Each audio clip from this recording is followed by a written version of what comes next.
evaluations.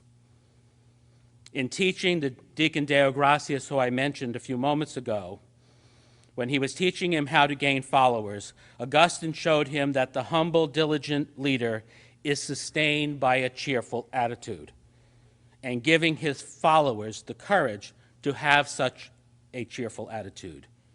Good humor and humility go hand in hand for an Augustinian leader.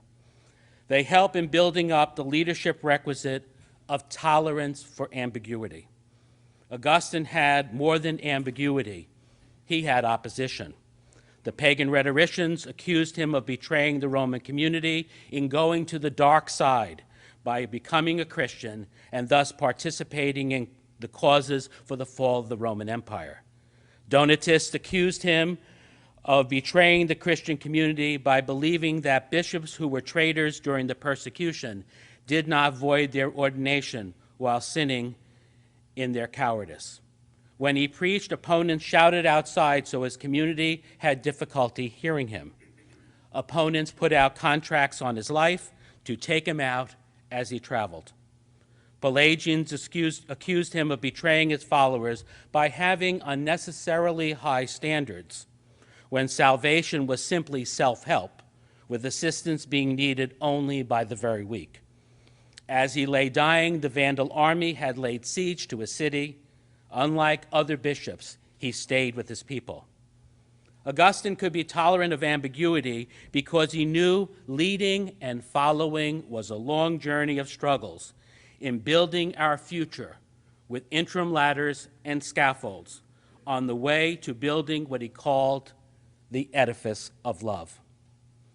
In Augustine, leaders build up co-workers. In building, Augustine tells us to set love as the criterion of all we do. How do leaders do this in corporations? While we call them corporations, Spanish speakers call them anonymous societies, and the British term tells us that we're limited rather than incorporated. Augustine's notion of Christ as the totus Christus, the head and the body, led him to see that whatever we are all in it together. For Augustine, as a leader, there is no anonymity, and we cannot let limits define ourselves. This Augustinian notion of corporate leads me to wonder if Augustine might want offices of valued humans rather than offices of human resources. Offices focused on helping workers to transcend, to develop, to move beyond the limitations facing them. In what may be his notion of continuous quality improvement, Augustine tells us, do not grow complacent with what you are, what you have become, be pleased with, but don't get stuck there. If you say that's enough, you're finished. Always add something more. Keep on walking. Always forge ahead. Offices of valued humans would see our colleagues as more a part of the value proposition and less of a risk to be averted. But if we can't make this type of change, at least like Augustine, we can thank our coworkers and give thanks for them in a very Eucharistic way. In valuing other people that we work with, Augustine demonstrated that a leader needs to evidence transparency.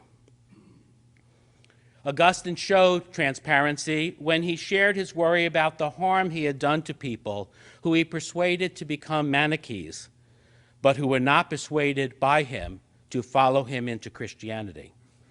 Also, in Sermons 355 and 356, Augustine confessed his failure as a leader when members of the community were found to have kept private property in violation of the vow to share all things in common. In these sermons, he asked forgiveness, involves the larger diocesan community in the transparency and the investigation, and involves them in the report and the remedies. Imagine a 5th century bishop did that. In the case of Bishop Antoninus, who Augustine had proposed for Bishop of Fusula, Augustine publicly worked to have him removed. Before ordination, Antoninus was an up-and-coming leader and a protege of Augustine, who had language skills to serve the poor Punic speakers. After becoming bishop, Antoninus showed himself as corrupt, with cronies and extortionist schemes. Despite his contention that sin does not always take away ordination and his own role in Antoninus' ascendancy, Augustine worked far, wide, and hard, and publicly, so that Antoninus would be replaced, because the scandal of his remaining a leader, that is, Antoninus as a leader, was far greater than the scandal he had already created. Despite all the struggles and the hard work of caritas love, it is the same love that gave Augustine the passion that a leader needs. In that leadership passion, Augustine may be challenging us for tomorrow, as he challenged a community of Carthage in his own day, when he urged them in this way: "You all say the times are troubled, the times are hard, the times are wretched. Live good lives and you will change the times. By living good lives, you will change the times and have nothing to grumble about."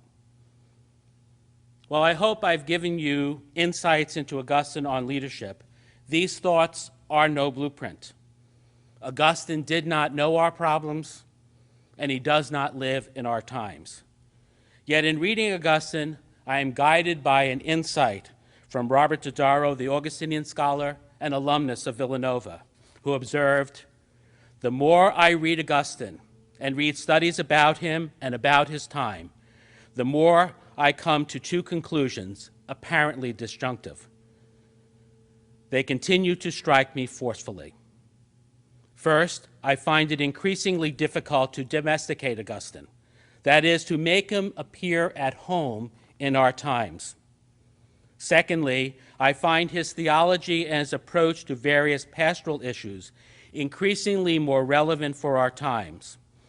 On the one hand, I am saying that Augustine's church and the times in which he lived, late Roman antiquity, have to be seen as strange, even alien to our own times, between his church and our church. And secondly, in spite of the fact that I continue to reach this difficult conclusion, I continue to see the urgency of Augustine's theology and his pastoral responses for the church in his times.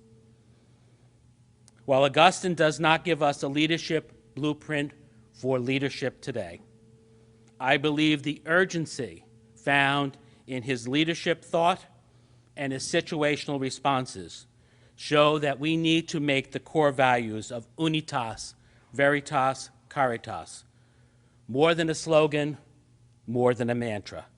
Following Augustine, we need to make them an imperative for leadership for tomorrow.